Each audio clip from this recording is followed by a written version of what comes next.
السلام عليكم ورحمة الله وبركاته. بسم الله الرحمن الرحيم. الحمد لله الذي هدانا لهذا وما كنا لنهتدي لولا أن هدانا الله. حمدا كثيرا طيبا مباركا فيه. الحمد لله عدد خلقه ورضا نفسه وزنة عرشه ومداد كلماته. اللهم صل وسلم على عبدك ونورك إمام المتقين أمير الأنبياء سلطان الأولياء سندنا شفيعنا مولانا محمد النبي الأمي الأمين وعلى آله وأصحابه وأنصاره وأتباعه أجمعين. لا أسألكم عليه أجرا إن أجري إلا على رب العالمين. اللهم وفقني لبيان ما يحتاج الحاضرون إليه وما يصلح أحوالهم. إلهي أنت مقصودنا ورضاك مطلوبنا، فأعطنا كلنا محبتك ومعرفتك. Deyip Allah Tebaraka ve Teala emmemizin taat-ı ibadetlerini değil, salih amallarını değil, Huda için oturuşlarını ve mehabbetlerini değil, ve duayı hayırlerini değil, yakından ve daştan Özümüzün nuri Resulullah sallallahu aleyhi ve sellem'in şirin yaşayışlarının ve esasen almalı derslerinin eşitlikte bereket ve nur ve ferişte ve Allah'ın rezaleti ve rahmeti yağdıydı.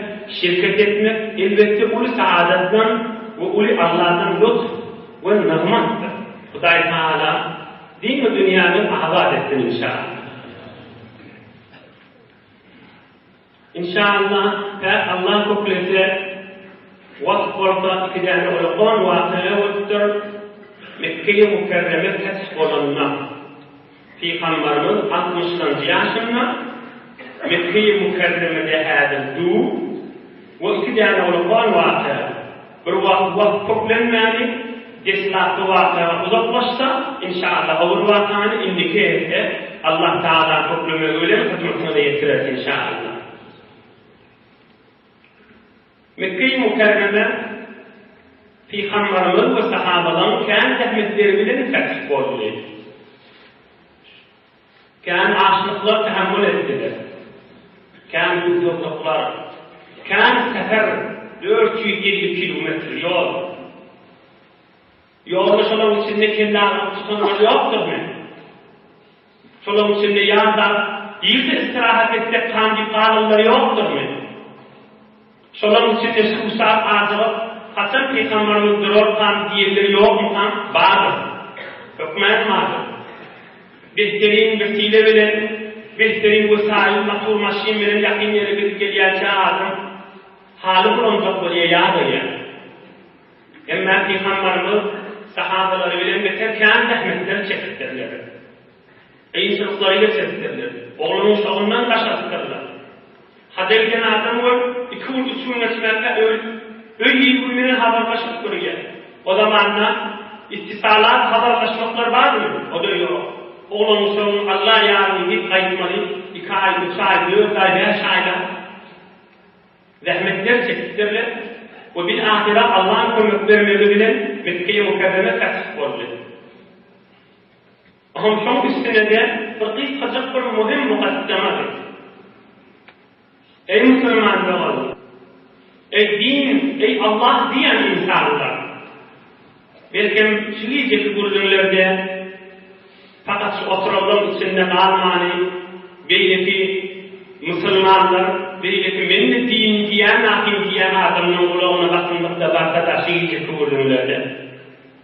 Ey Müslümanlar, bunlar biter niyetler sağlıymış, biter yürekler sağlıymış, biter de ölüme gerek, ve mamnuniyeş Allah din vaaz veriyen, nasihat ediyen, din bulunmalıdır, İslamiyet bulunmalıdır, Kur'an için zahmet çekmelidir diyen adamlar için olakan ders var. Doğru, hakikat ahun molla vaaz veriyen, nasihat ediyen ve ondan bütün Müslümanlara dersler var.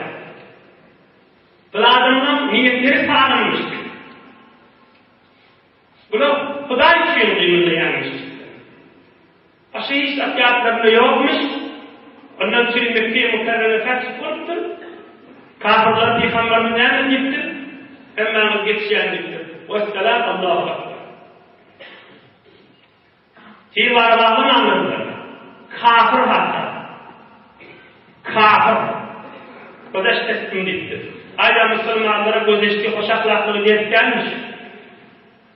Onun üstüne mukadder geçti. Hükmen şöyle adamları öldürün diyenleri de adı geçittir. Resulullah'dan aleyhissalatu vesselam. Onun üstüne inşallah şiirecek vakanı değil, Mekke'nin adamları hemmesi Resulullah'ın oğluna çıkıp yeke Müslüman. Yeke oturup Müslüman olacak. Oğlancıklar, olakağlar, denanalar, adamlar hemmesi. Niyet tanımlık biter bir muhim da. Bir ente pırdat öğrenildi, ente pırdat eşitini, şadan eşitin, mahvareden eşitin, ya bir yurtun pırdat öğrensin, veya bizirem çıkartıp, bir genrat eşitin deyip de, Müslümanların arasında ağzarını okumalılar. Kine kuduretli, adavatlı, birinin içi oğul edip koymalı değer. O da söyleyen lazım gelmez. Ey dinleyen insanlar, ey Allah diyen adamlar, ey Huday'ın razısılık iklimleyen adamlar, niyet alınmalı. Hamale eşittirecekmişsin, ay tamam oldu. Ama iyiliğini, ölmeyen dünya oyuncu karantıran mutlu, mügep çorunda onun zıpladığın üstüne başlamayamış olan. Ağrı zıpladığın üstüne başlar da iyi olan kafirler güldürü vakıyla. Dünya oyuncu cühüyle, Mesih'iyle gülüşü ya Müslümanlar, arasından üstünden başlayar. Ve niyet tanımı. Özümüzden süreyim, şu oturun cemaatı, Huday için bir nasihat aydın, bir cedabey var. Sen yani o ağlarını okuduk ol, bir Türkmen ya bir dat yanını gürrün ağlata, sağ olursun. Huday hemen iman ağlayın ayırman, Allah yarın. Kitleşip, dertleşip, cidleşip verir. Bolyacı Allah yardım diyor. Huday Teala Müslümanları imanın ayırması vesselam tanıyacaklar. Bolya işinleri bozuluyor. Behsleşme zaman nerede zaman? Kafir güldürme zaman nerede zaman? Bu düşünmeli vaktimi oldu dedim. Başımda hayranları vakti olmaz değil Müslümanlar. Bir insanlardan, bir buzurlarlardan diğer tanımalı. Sen yani Kur'an-ı Kerim'den bir mübarek ayet okuyan mı? Peygamberin sahih hadisi var diyen mi olup, beş dakika bilen neler diyor? Senin arasında, Müslümanların arasında, ahmoğluların arasında, din, mescitlerin arasında ağzalını okuyacak oluyor değil mi? Anırrak da verdi. Yok ben buradan ayetsak oluyor yerim. Ayetsaklarını da öğrenip ol, bu da imanın ayrılımı. Tamam. Yine bir buzor varla, hemmetin gözeşçesidir. Onun için hemmesi Müslüman oldu. Niye anılmıştır? O da Müslümanlar, hususen özüme ve memnuniyeşkeyi nişetleri aklım Allah dinli paylaşıp görev vazifeler ayırır. Niyet tanrımıza ayırmadığımız ayırır. Geleceğin Resulullah mübarek yaşayışına. Mekke-i Mukarreme fetih oldu, Resulullah bize şekli hemen geçişendiydi. En dekale ehlu Mekke ricalen ve nisa'an, sigaren ve kibaren, kavahiyeten ve ihtiyaren. Mekke'nin adamları öz ihtiyarları hemmesi Müslüman oldu. O iyiliğine mi? İyiliğine Allah'ın bereket var. يقول عمرو بن سلمة كنا بمال ممر الناس ممر الركبان فنسألهم ما للناس ما هذا الرجل sahabadan bir enbiya Müslüman bunu mazhab biz Mekke'nin taşında yaşayacağız diye. Mekke'nin taşında yaşayacağız. Onun için adamda çok Mekke'li diye Mekke'nin yolunu yapılan oğula, çarvola, mal üstünde yapılan hiç çok Mekke'li diye biz de şu adamın geçiyen yerine onun su içiyen yerine bir oğlamız ot içiyor. Ama hey su içmeyen adamlar geliyor, bu bir soruyor, ne Mekke'de adamda soz geçip bariyer deyip soruyor. Anladın gelin kervanının, ve onlar ayyadi, Mekke'de bir adam Muhammed aleyhissalatu vesselam, men peygamber deyip aydiye, ve Allah Teala aşama vahiy veriyor diye. Şunu görmeni var yetip, Mekke'yi mükerreme Müslüman olandan sonra, Mekke'nin dövülüğüne de sohbet Müslüman oldu.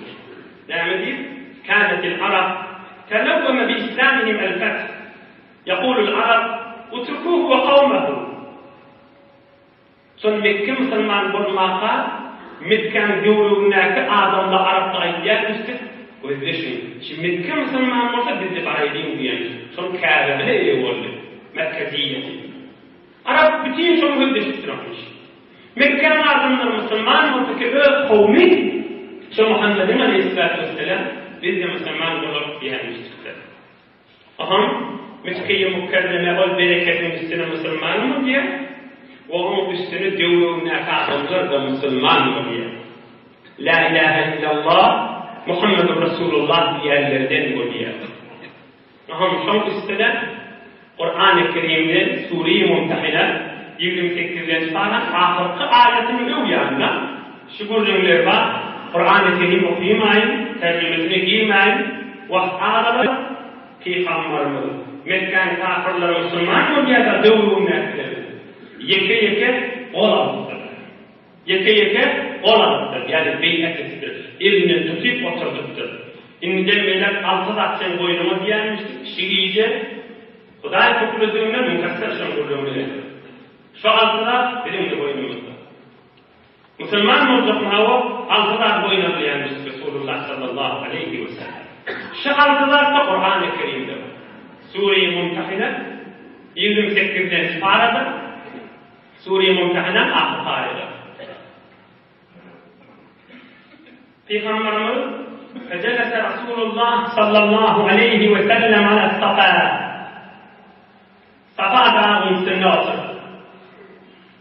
Aham adamlara yeke önüne oturdu, elinden tutup Müslümana, imana, İslam'a ve arkada olanıdır.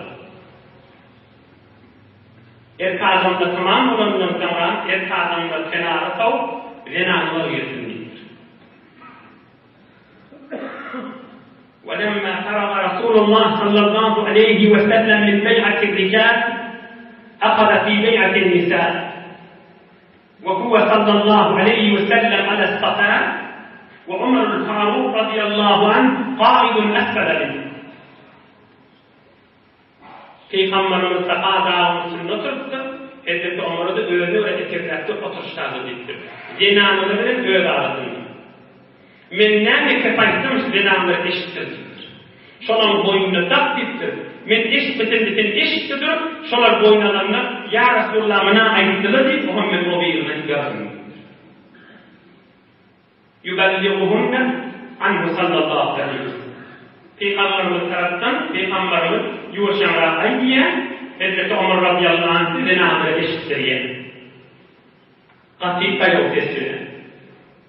Ayet Peygamberimiz sonra zinanlardan kolalarına kollaşıp kararlaştı muham. uzattı muham. Yenimiz Hazreti Aişe aydiye radıyallahu anha La vallah ما مست يد رسول الله صلى الله عليه وسلم يد امرأة قط. Peygamberimiz öz halal diygi denanasından başka hiçbir denana bilme edilmez Peygamberimizin gittir. Allah'a lemen an içiyendir. Hazreti Aişe ve fi rivayetin ma kana yubayyinuhunne illa kalamen denanları fakat dil bilen, kep bilen vade alıptır, beyat alıptır, olalıptır. Aham ayet bir denanlı işten durum, men bir denanla ayıtlığım, o 100 denanla ayıtlığım işte bir gittir. İnnemâ kavli imra'atin vahide ke kavli limi emara. Bir denanla bir kefayızdan 100 hedek bir hedek den işten oturar gittir. İnne Peygamberimiz denanla bir uzatmayın. Bir beyat göreceğim. Emma göreydi beyatten kolladan matkıları neyme. maksat näme bolmaly? Ey musulmanlar, ey jawan dostlar, alqıdaly boyna Allah anmak, Resulullah anmak, la ilahe illallah, Muhammedur Resulullah. Emma altıdat boynuna daqıptır. Deslaqısı Allah yüşrikne billahi şeyan. Allah Teala'nın azamatı, Allah Teala'nın zati, Allah Teala'nın sıfatı, Allah Teala'nın rububiyetine ve uluhiyetine ve kudretine ve malikiyetine ve tasarrufine hiçbir şerik koymalarlıktır. Tek o tenha olan büyük Allah Teala ubudiyeti halis bidun şirket Allah Teala bende olmalıdır. Kul huvallahu ahad, Allahu samad, lem yelid ve lem yulad ve lem yekun lehu kufuven ahad. Hiç Allah'a mengeş ve şerik koymalarlıdır. Hiçbir yağdayına, sıfatına, zatına, kudretine, Allah Teala'nın görmegine ve işitmegine hiçbir mahluka mengeştel. Allah Teala kamil mutlak. Allah Teala Rablığına ve ilahliğine ve Allah'lığına, uluhiyetine ve rububiyetine, malikiyetine ve tedbirine hiçbir şerik koymalılar. Allah Teala asbab koyuptur. Ferişteleri yağın yağdırtışıyanak, bulutlar sürüşüyanak sebepler koyuptur. Ama Allah'ın icazatı bilen.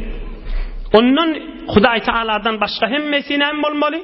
Allah Teala'nın icazatı ve Allah Teala'nın kömek vermegi bile. Ama Allah Teala hiçbir kömek ve icazat almak bilen değil. Ol kamil mutlak Celle Celaluhu. Deslaqısı. İkincisi وَلَا يَسْرِقْنَا Oğurluk etmelerliktir. Oğurluk deyip ne maidiliye? Bir neferin malını bilmeyen yerinin oğrin alınsa taraf düşünmeyen galiye. Taraf ya görmeye, ya taraf düşünmeye, ya taraf aklı çatmaya, on bir erkek adam şunu uttum deyip alliye. Nahaktan bir denen malını oğrin almağa oğurluk diyelim. Bir denana özünün adamsının cüvsünden almana icazatı yok. Şu taada Peygamberimiz Müslüman olan tiyade denanın bir soraptır. Min adamimin cüvsünden alayan niptir. Hudş Resulullah bey'et al-tuqaha. Adamin cüvsünden almak ne işgali vadiptir. Aham Peygamberimiz açıklab aydıptır. Çörüğün vermese, suğun vermese, iyi biçkin vermese şu miqdar alsan bolar diptir. Icazat bolmasa da. Emme birini kado verecek bolup, birini artıkmas bir zat verecek bolup, halktan artıkmas egin maşgeyecek bolup da eğerin rezayeti ve icazat bolmasa ondan alsan onun oğurluk hesap boluyor ve ulu günahlerden de. Ya meselen kargar adam, usta adam, ya karmend adam, ya bir muallim, ya debir, bir 8 saat, 10 saat, 12 saat vakt veriliye, o şun üstünden aylık alliye, oğurluk etmeler. Şagirtlerin vaktinden oğurluk etmeler. Ol beytül malın pulundan oğurluk etmeler. Doğruca istifade etmeli, doğruca edip de halalca kesbetmeli. Huday Teala Müslümanları emrediptir, İslamiyetin içinde oğurluk etmelerdir. Hiçbir yağdayda doğruca dünya malına kızıp, ya yaltanıp hakkın yok yerden mal yemelerliktir da. İne doğruca vurduğun şey. Dünya mala kızıp da dünyanın avadallığına kızıp da nahak yerden artıkmaz almalarla. Doğru öz işine göre almalı. Ama bir denana adamsı mal veriye, kadi pul veriye, şunu üyüşürse, şu üyüşüren malını adamsından bir icada bir daha da harcası onun işgali yoktur. Koy meselemiz kamil olsun. Ama ana bir denana dedesi pul veriptir, doğunu bir rap veriptir. Adamsı da kadar pul veriyemiş, şunu üyüşürüp de adamsından bir icada ve hatta radide de olsa öz pulu öz mali onu denana sadaka verse de veliye, harcetse de veliye ol cüda mesele. Besteslaqısı Allah'a şerik koymalılar. İkincisi oğurluk etmeliler. Üçüncüsü وَلَا يَزْنِينَ وَلَا يَزْنِينَ وَلَا يَزْنِينَ zina etmelerliktir. Zina etmelerliktir. Hatta şu taada var kafiri ki şu vakt Müslüman olup duran heleyi aydıptır. Hilinanı da zina edecek mi deyiptir. Kafir denanı şu vakt Müslüman olup duşu kefaytıptır da. Kafir ağır bilyemiştik şu zamanda. Ay zilanı da zina edecek mi deyiptir. Ve la yaznine zina etmelerliktir. Zinanın zenderlerinin bir neme malını dargat ya. Malını bir bereket et ya. Peygamberimiz aydıptır. Ey salim yaşap veren Müslüman. Kavcetti kulağız. Az-zina yurisul faqra. Zina gariplik getiriyendir deyiptir. Şuna mubtela olan adam malikan mukadimen hiç vakti. Yerin yüzü altın kızıl şon kovalasın. Şol adamın özünün yüreğini aç susuz şunu erti ölacak yağlı da şol adam. Ay men ine az ölürün ine men susuz ölürün ip mıdan dargı kespe da şol adam.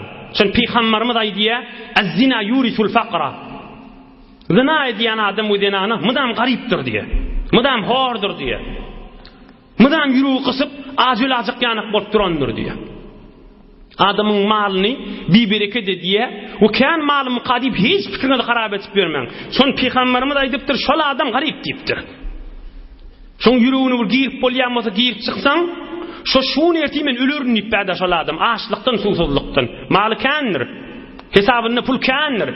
Ama o zatla gözünü görünmeye bir perde örtülüye gözünü ve kalbına omul garip deyip özünü bu ertimen ölüyen ipbada şol adam.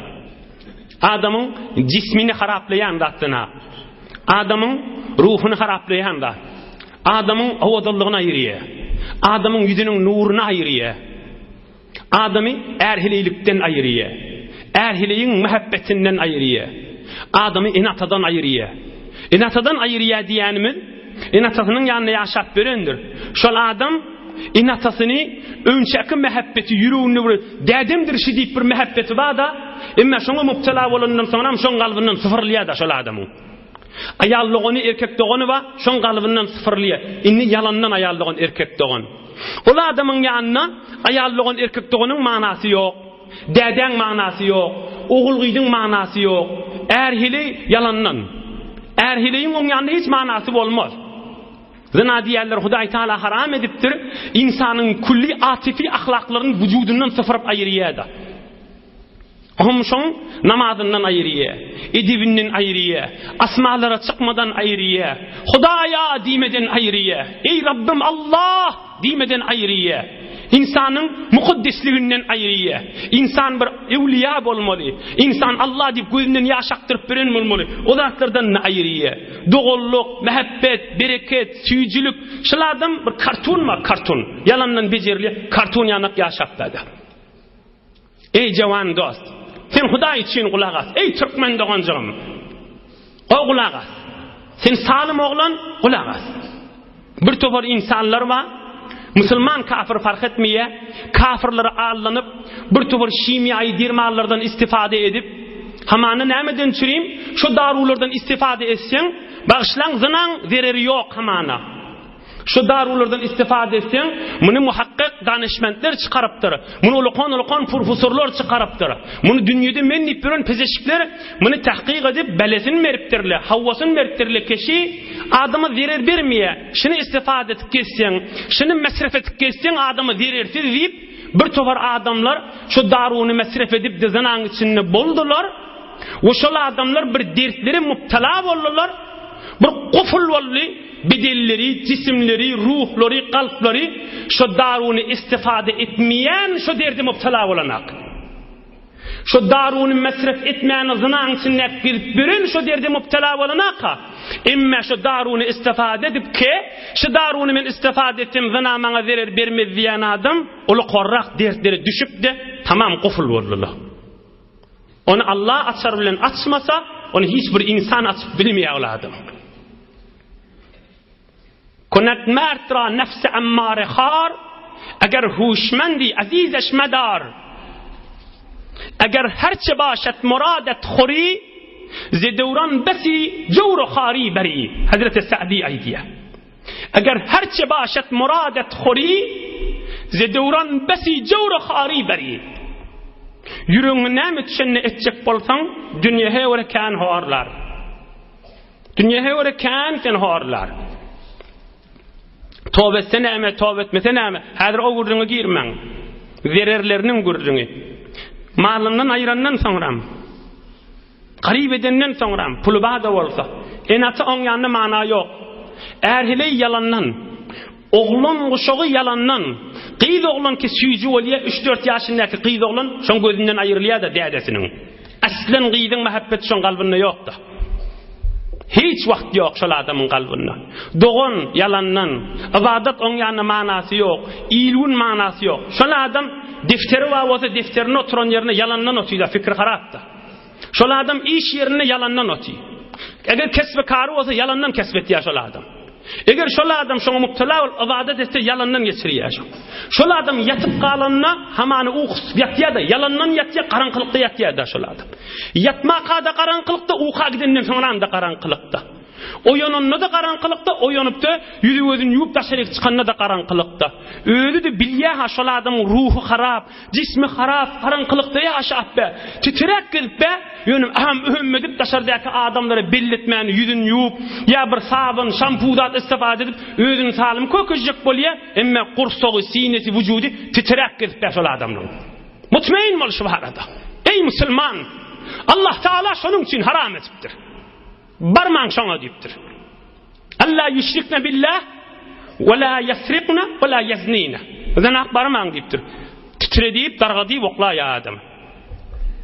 Şol adam özüniň şizirdigini bilýär, ýöne ak ok edip özüni belletmän märekäňsinde giýse giýer, emma şol adam titrap getdi.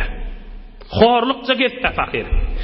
Evvelin günnel, evvelin lehzeyi ki şol adamın fikrine gelýär. Ay men şişime ebbereyn diýipdi, halwata var. Hudaýa men günämi geçdiydi. Şol adam zınnandan çykan ýaly keyf etdi-de. Şol adam şoň beheşde girdim qadiýer özüne. Şoň jennete girdim qadiýer. Jany bilen, syny bilen hoqqasy daýsa, şoň özüne beheşde girdim qadiýer. Şoň döwrünek zınzırla, şoň döwrünek hafatçylykla aýrylsa, öz gönüner şol adam. Beheşde girapdyr näw diýer. Şo märekan tutakan oklaşy direk gurrunlaryň içine şu märekan men beheşde girdim diýer. Gönünnim diýer. Odal gönünip beren ýanakda ýok, odal kösenip luqryň içinde, hafaň içinde, fazlabyň içinde ýaşap gitbädi. Onuň üçin Peýgamberimiz aýdypdyr: "Wallazi nafsu Muhammad sallallahu aleyhi ve sellem biyadihi, inna ar-riha furujaz zunati waz-zawani fi'n-nar la yu'zi ahlan-nar, la yu'zi ahlan-nar, la yu'zi ahlan-nar." Tövbe etmäni, aýby gurrunly bir zat diýip özüni allar, zinaga mubtala bolup dünýeden geçen adamlar kıyamatda şolaň awratyndan bir hafa is çykjak diýip Peýgamberimiz cehennemiň içinde oda ýanyp duran adamlara şoň porsuluk verer diýer. Bir nämiş oduň özi boljak, şu anqyp duran zat gerek geldi diýip hemmek biljek diýär. Şu zina eden adamlar özüni alýan awratyndan çykýan porsuluk diýip. Peýgamberimiziň aýdan kefişi. Aham şu zamana gel, ey jawan dost, ey musulman, ey Allah diýen arasta oglan. Dünýe şu mahal bolup durşy, hemme zemin amada. Adam haram iş etjek bolsa hiç bir many ýok. Guşyň içinde bar. Guşyny alyp da gir bermeli. Mahbarlyň içine, internetliň içine näme gözlejek bolsaň, bir musulman, bir insan, bir jawan oglany tahrik etip duranda ihtiýarynda. Qaçagaç oluydan oluya bukunup görmeliler. 15-20-30 yıl mınna odol kıyak. Her kim öz eline. Aham bir vaqtta men Hudaý üçin açık sana qow ýol aýtyp bereýin. Bir vaqtda giriftar bolup barýan, alanyp barýan. Näme etmeli şonda? Sen bir jawan oglan. Giriftar bolup barýan. Muzahymyň ma? Tarap düşünmeýär bu keplere. İki daha da gaýym bol. Biri Allah'ını yahattan çıkarma. Yaradan kadir Allah. Seni yaradan ve sana aziz ve mihriban ve sana el ayak göz kulak ve kudret veren Allah hazır ve nazır. Allah seni görüptü. Allah Teala seni görüptü. Seni yahattan çıkarma. Her yer olsun Allah Teala hazır ve nazır. Allah Teala hazır ve nazır. Allah Teala hazır ve nazır. Emma bir adyňa düşýär, emma şeytan seni ağırlaya. O bizle günah etperen kan Hudaý geçýär rahim. Kan adamlar we tawba etdir, tan adam we gowy oturdy sen ýene ağırlajak bolýar. Şo taada şol zina haramzadyň agybetin fikret. Yani hamany günnü diye akşam ağırlajak bolýar dämi? Sen barýan şoňa gaşyň fikrin harap barýan, ihtiýaryň wüjudyň elinden gidipdir da. Bir lahza fikret, şondan bir sagat soňram ökünjegiňi. Bir sagat soňram fikrin harap boljagyny. Bir sagat soňram wujdanyň dargajagyny. Bir sagat soňram bereketten gaşşagyny. Bir sagat soňram öýüň doganyň ýanky gürrüňle wa geçdi. Seni titredip bir karton ýaletjek. Odul demir ýanyk mert musulmantyň inni tıkırdap duran bir desmal ýanyk ejil bir zat boljagyny fikret, sen hawaň gaçyryr. Seni şo zatdan alyp galar. Muň adyna näme diýäle? Bir lahza fikretmek 70 ýyl ibadatdan gowy diýerler şu. Şu jawan oglunyň şu fikri etmeýärmi? Ey men şunu şeýsem, ýyly hiç oşuň, ýyly puç oşuň, şunu gereftar bolan adamyň hiç ýylynyň bir agybety hayır bolany bize görmedik. Ne kafirden ne musulmandan bir lahza fikret, bu kulli şoň hewesden wujudundan aýyrlar. Sen şu da eltmer hiç wagtda. Bir lahza fikretmek 70 ýyldan gowy diýerler şu da. 70 ýyl ibadatdan gowdur diýerler şu bir lahza fikretmekde. Bir agybetin fikret, agybet diýenim, ha ölüngden soňram däl ha. Kıyamat, kabr däl.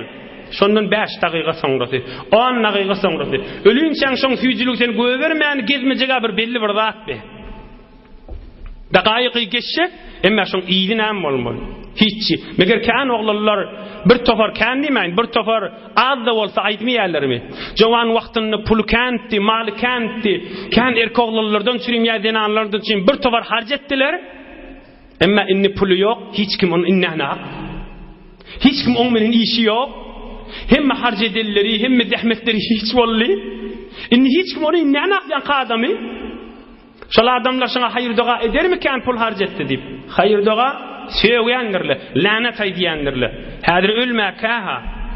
Ay ýaşly adam ki olurken pul harjetdir şu hafazatdan çürüm, ölünden soňra haýyr doga ederlermi şoňa? Haýyr doga söýýändirler, lanet aýdýändirler. Şu taýyn bir fikretde bar, agybety fikretmek diýerler şoňa. Ýygynyň hiçligini fikretmek diýerler. Ýygynyň puçlygyny fikretmek diýerler şoň adyna. Ey musulman, ey jawan dost, haqiqat, hakl, iman, nur, maňyr we gününni gürrüň şu ihtiýaryňda goýulan gürrüňler. Kadryny bil uçarsyň, gönönörsiň. Fikrin harap bolup aklyň çaşan wagtynda Allahny zikret. O şeytan seni ağlap, ay Hudaý Kerimdir, Hudaý Rahimdir diýdi, agybetin fikret. Şoň ýyly hiç. Şoň bir saatdan soň ýyly puç, ýylynyň peýdasy ýok, haraplap barýar.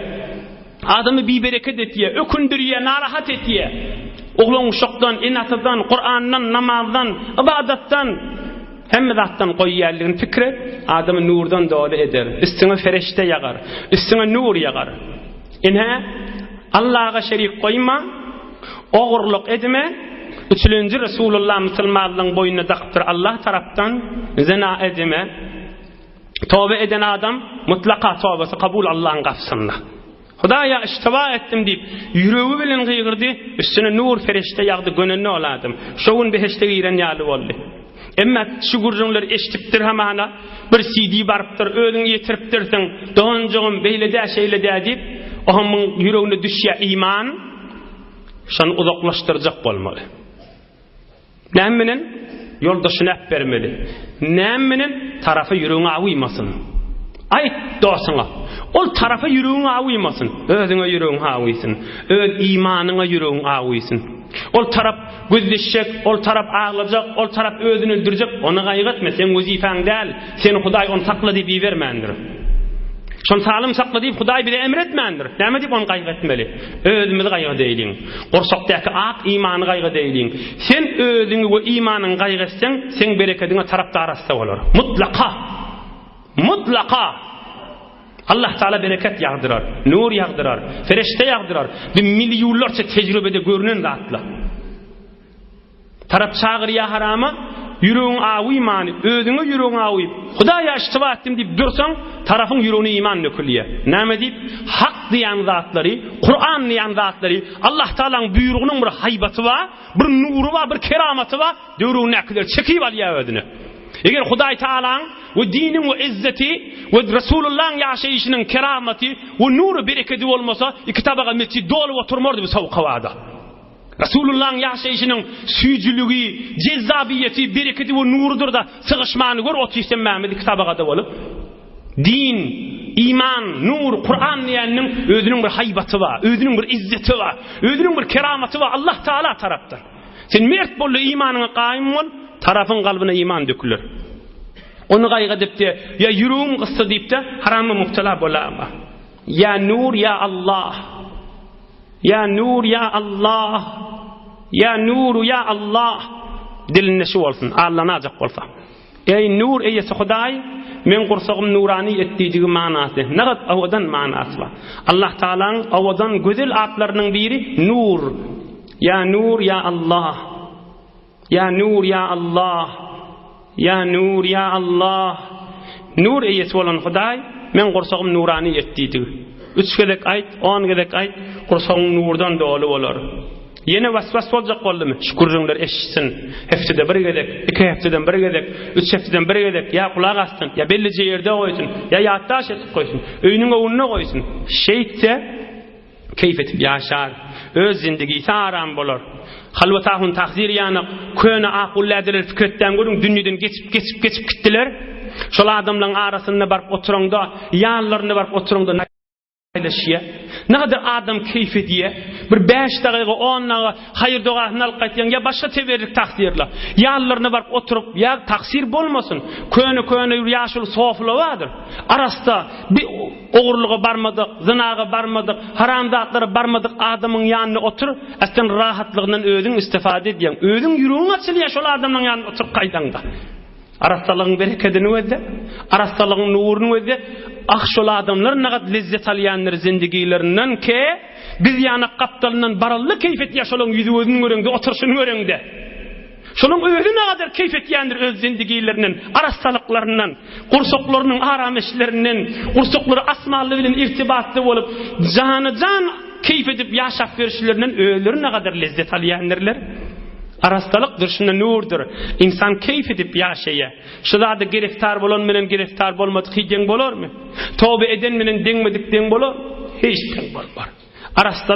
Arastalık üstünde de nur, feriştelik gönenmek bolya. Emma ol dışına hafaçılıkta. O fakir işleyen yerine, öyünne, ekrançılığına da olatın. Şu çöllük etberen yerine, fikri vücudu harap, işlet veren yerine, kasbinne, defterine her yerde olasın fikri harap. Ama Müslüman adam her yerde olli kursak giyin Allah'ını zikredip ferişte yanıp yaşap verdi. Ama 2 madde 3 madde kaldı. Allah'a şerik koyma, oğurluk etme, olur da boyun attırla, oğurluk etmez, zina etmez. 4. وَلَا يَقْتُلْنَ اَوْلَادَهُنَّ evladını öldürmeyin deyiptir. Evladını öldürmeyin deyiptir. Elhamdülillah İslam'ın bereketine evladı öldürmek Müslümanların içinde öyle evladı yok. Ama müteessifane bir yerde ba. Son Kur'an-ı bayat aydılmalı görürüm. Peygamberimiz sahih hadis Müslim rivayet ettiği. Peygamberimiz aydıptır. Thumma yursalul melek feyenfuku fihi ruh. Çağa enan gowresinqa 4 ay dolduranna ferişte geliyor ve şon ruh üflüyor. 4 aydan sonra näme uzurla bilen sakt etmeli? Näme dip qatl etmeli? Näme dip çağan canını almalı? Ve la yaqtulna awladahunna. Hudaý musulmanlara emrettir evladyňyzy öldürmeň diýipdir. Qatl etmeň diýipdir. 4 aydan bäri zarurat bolsa ulamalar kan gurrun edipdirler. 45-50'nün içinde halkata girmeka oy açık bolsun meseleler. Günler yanmarlı bolmasın. Fiqh Hanafimizde 45 günden beri bir gurrunlar bolsa müşkili yok diýip aýdýarlar. 45 günden beri bolsa, yani halkata girmedik bolsa. Ýöne bir bölük doňgan bolup duran bolsa, müşkili yok diýip aýdýarlar. Emma ondan geçiverse ulamalar gurrunly boldy. Ulama diýenim Ebu Hanife ýani ulaqan alimler, diniň sütüni alimler. 3 ay yarımdan beri, 3 ay yarım diyelim 4 aydan beri. Emme koy yanlış bolamasın. Zarurat, müşkilat bolsa, onu ulamaların bir tovarı cevaz beriye, icazı beriye, kıyamet tutulmaz diye diye. Emme 3 ay yarım 4 ay bollu, mutlaka memnu, katıl hesap boluyor. Edil bir çağacı öldüren yani. Kişicik imtiran çağanı öldürmek ve gowridaki cini insekt etmek kişinin farkı yok. Hudaý Taala emredipdir, "Ve la yaqtulna awladahunna." Çağanı öldürmeň dipdir. Yanlışlık bilen, bilmezlik bilen geçen bolsa, tövbe etsin, Allah'ın kapısına yıkılsın. Hudaýyň kapısına yıkılsın, estağfirullah etsin. Gusl edip, dehret kılıp, arastalyk bilen 2 rekat namaz okuýsun. Başarta ağlasın. Hudaýa men yanlışlyk bilen etipdirin diýsin. "Ve la yaqtulna awladahunna." Okuýdan görüň, Suriýe mumtahany 28-nji paran ahyrky aýalaryny da baş. 4 ay sonra da bir toparlay diye o çağı bir heftelikte de canı var deyip. Canı heyvani de, ruh-i melekuti. Bir toparay diye 4 aydan sonra sen can giriye deyip peygamberimiz aydıptır diye o çağı bir heftelikte de canı var. Can ne? Ruh-i melekuti. Bizde insanla bir canma eşikte de var. Ama bizde bir ruh-i melekuti üfleniye heyvanla yok. 4 ayda olanlar ruh-i melekuti üfleniye. Asmandan bir ruhaniyet bir üfleniye. Adam ayrılanlar ruh şart bolsun deyip dua etmeyet mi? Şu ruh çağı enen gowresinde 4 ayda olanlar üfleniye. Şu ruh girenden sonra icazı yoktu. Şol gowrede can verse ol judaat. Ol çağı öllügi bolýar, ol düşürmeli bolýar. 5-nji madda. "Ve la ya'tina bi buhtan يفترينه بين أيديهن وأرجلهن." Kur'an-ı Kerim. Töhmet etmeseler diptir. Hususan adamsına. Kan ulamalar şun manasını aydıptır. Elhamdülillah biviri Hudaýa köp şükür öz milletimizi häzir eşitemide. Elhamdülillah. O da bir zenana özünün adamsından başka kişiden gowreli bolup da adamsının yanına senden men gowreli boldum da deyip ağlamagy. Şonu etmesin deyipdir. Adamsından başka kişiden gowreli bolup da adamsına senden naşi deyip nesep katıştırmasın diýdigi. Asli manasy. Hudaýa köp şükür elhamdülillah bi afet bi dert ilunumuzun içinde eşitilen zat elhamdülillah.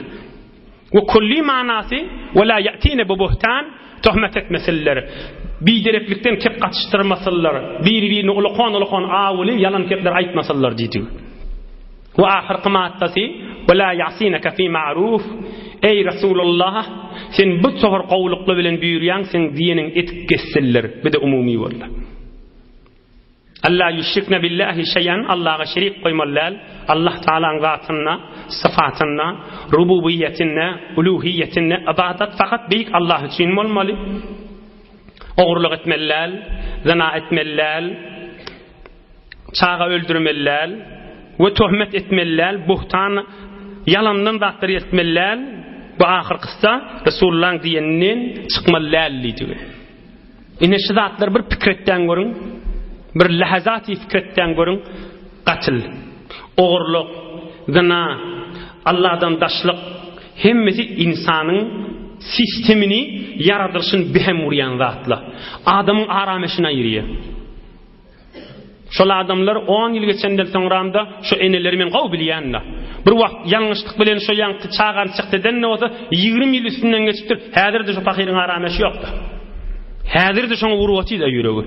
Allah Taala şu zatlar şun insana veriye, şun insanyň arameşini bihem uğraýar, insanyň zindagiden süýjüligini aýyrýar. Şonuň üçin Hudaý haram etipdir. گر تو جغدی روی در ویرانه کن گر تو شهبازی سفر مردانه کن. Hazreti Mevlana aydiye. Ya bir başka bir Hudaya aşık bir evliyalan miray diptir. Ger tu jugdi ruyi der veyrane kon. Ger tu şehbazi sefer merdane kon. Jugd bayguş zol hafa yerlerde yaşaya. Dünyanın adıma gerne mi? Veyrane. Belli zat gibi. Her cira avadallasan da bir gün yıkılıyor ya adam yıkılıyor. Dünyanın adı veyrane. Bir veyranak jugd jalı ağlanıp ondan düşmellal. Nämetmeli gartu şahbazi sefer merdane kon bürgüt yanak baz uşyanak uç asmanlara gaşin imanın menen asmanlara uç gönönörsün ferişte bolup ýaşarsın İnhe şiratlar adamın zindigisini dargadansan, süýjülüğini ayıransan, dünyada insanın en heves etýänleri näme? Ayak pul mu? Yok. Elim mi? Yok. Tahsilat mı? Yok. Rahatçık iyi biçmek mi? Yok. Bütün insanın kafir musulman bir zat söýýe. O da näme? Arameş. Jaýly ýaşasam da. Kelle agyrsyz bir rahat ýaşasam da. Hemme insanın isteyen zatdır. O şidatlarda insanın arameşini behem vuransan, beyik Allah aram etipdir. Ey insanlar, musulmançılıkta barmaň diýipdir. Maham özüň arasda saklajak bolsaň, şu gürrüňleri, ha özüm bilýän diýeniň menen bolarmy? Bir adam hamana musulman, haýsy bir musulman bilmeýär şidatdan haramdygyny. Bilýär, emma terk etip bilenak.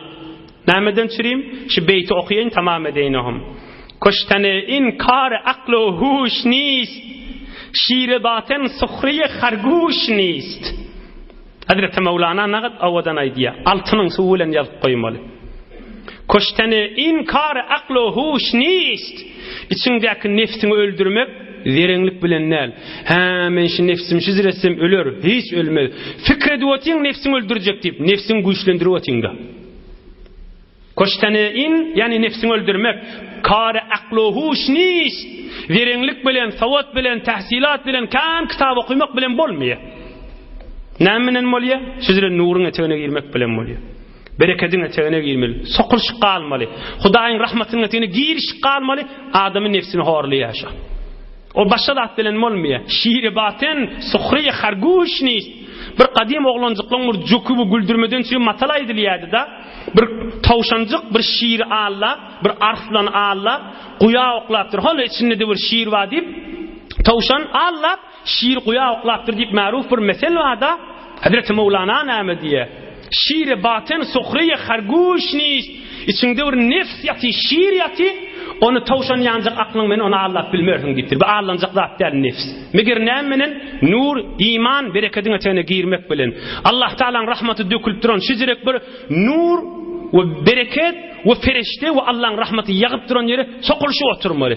Şol adam sengeriň içine, Hudaýyň bereketiniň içine, rahmatynyň içine girdi, dünýä ahiret abad boldy. Hudaý Taala iman, abruy, emniýetden aýyrmasyn inşallah. Hudaý musulmanlara ak yüreklik ittihat versin, mehabbet versin. Hudaý emniýetden aýyrmasyn. Hudaý Taala mescid medreseleri yürüyüp durmaktan ayırmasın.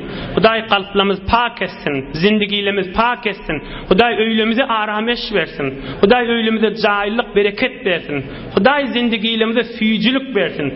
O bennelerde ağlanıp getdir. Hudaý olan kalplarına tawfik hidayet verip din süýjülüğüne olan kalplarına goýulsun inşallah. Bir alhamd kul huvallah Suriye Falaq we Nas hoş okuýaýlyn. İlun watanymyza dua edeýlin wahum.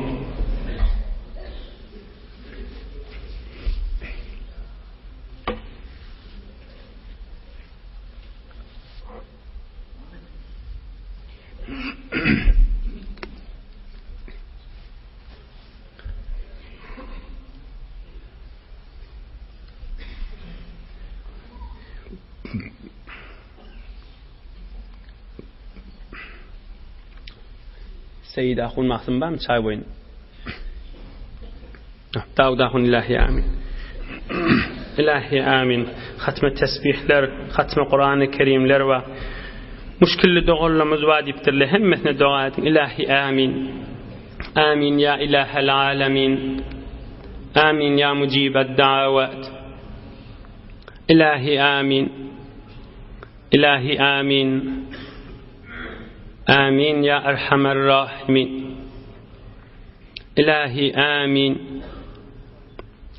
Amin ya ilahel alamin. Birahmetke ya erhamer rahimin. Maşallah. Yoldaşlarımız da yadınızdan çıkarmayın. Barakallah. Subhan rabbike rabbil izzeti amma yasifun. Selamun alel murselin.